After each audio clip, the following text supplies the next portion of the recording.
नमस्कार, मैं अंजना और आप देख रहे हैं प्रहार मीडिया। आइए बढ़ते हैं आज की बड़ी खबर की ओर। 12,48,000 की फौज में कम है। 1 लाख से ज्यादा सैनिक, सेना ने संसदीय कमेटी को बताया। नई दिल्ली। भारतीय सेना यानी 12,48,000 की फौज, एक सिर्फ फौज में इस वक्त के 1 लाख से ज्यादा सैनिकों की कमी है। ऐसे वक्त में जब पाकिस्तान से लगते लाइन ऑफ कंट्रोल LOC में तो सेना मुस्तैद है ही, साथ ही पिछले करीब 5 साल से ईस्टर्न लद्दाख में ही चीन बॉर्डर यानी लाइन ऑफ कंट्रोल LAC पर लगातार 50,000 से ज्यादा सैनिक तैनात है। यहाँ से सैनिकों की संख्या कम करने का अभी कोई प्लान भी नहीं है। पिछले साल जब जम्मू में आतंकी वारदातों में बढ़ोतरी हुई तो वहां 15,000 अतिरिक्त सैनिकों की तैनाती की गई। 1 लाख सैनिकों की कमी से जूझ रही सेना सैनिकों को एक जगह से हटाकर दूसरी जगह तैनात कर जरूरतें पूरी कर रही है। रक्षा मंत्रालय की तरफ से संसद की स्टैंडिंग कमेटी को बनाया गया है। भारतीय सेना में ऑफिसर्स की मेडिकल कोर, डेंटल कोर और मिलिट्री नर्सिंग सर्विस को छोड़कर मौजूदा संख्या 1 जुलाई 2024 को 42,095 है, जबकि ऑथराइज्ड स्ट्रेंथ 50,538 है।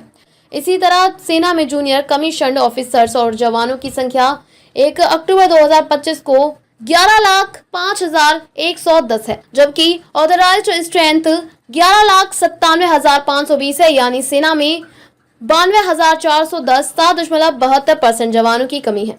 रक्षा मंत्रालय की तरफ से कहा गया कि जैसे जैसे अग्निपथ स्कीम आगे बढ़ेगी वैसे वैसे जवानों की कमी पूरी होती जाएगी। इसी तरह ऑफिसर्स की कमी को लेकर बताया गया कि ऑफिसर्स की वैकेंसी को भरने के लिए कई कदम उठाए गए हैं। मंत्रालय ने कहा कि सिलेक्शन प्रक्रिया में भी रिफॉर्म किया गया है। सूत्रों के मुताबिक सर्विस सिलेक्शन सेंटर्स ने हाल ही में कई नए कदम उठाए हैं। कैंडिडेट्स को उनकी SSB की तारीख के बारे में अलग अलग माध्यम से याद दिलाया जाता है कि ताकि किसी की डेट मिस ना हो। किसी वजह से किसी कैंडिडेट का एक चांस मिस हो गया तो उसे दूसरा मौका भी दिया जा रहा है।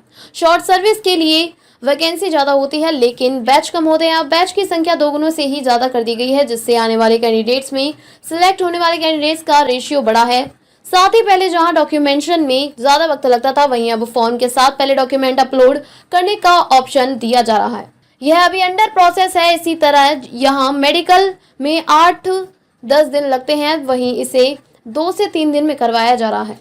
कोविड की वजह से 2 साल तक सैनिकों की भर्ती ही नहीं हुई थी, जबकि हर साल 60,000 सैनिक रिटायर हुए और कोविड वाले 2 सालों में करीब 1,20,000 सैनिक रिटायर हुए। फिर 2022 से अग्निपथ स्कीम के तहत अग्निवीर की भर्ती हुई और पहले और दूसरे साल दोनों बार 40,000 अग्निवीर भर्ती किए गए। सेना में तकनीक का इस्तेमाल बढ़ा है, लेकिन पिछले साल जम्मू में हुए आतंकी हमलों के बाद यह सवाल उठने लगा था कि क्या तकनीक सैनिकों की कमी पूरी कर सकती है।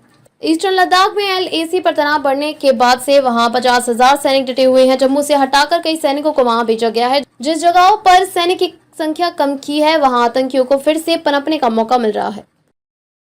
अब तक के लिए बस इतना ही। फिर मिलते हैं एक ऐसी ही बड़ी खबर के साथ। तब तक के लिए नमस्कार और देखते रहिए प्रहार मीडिया।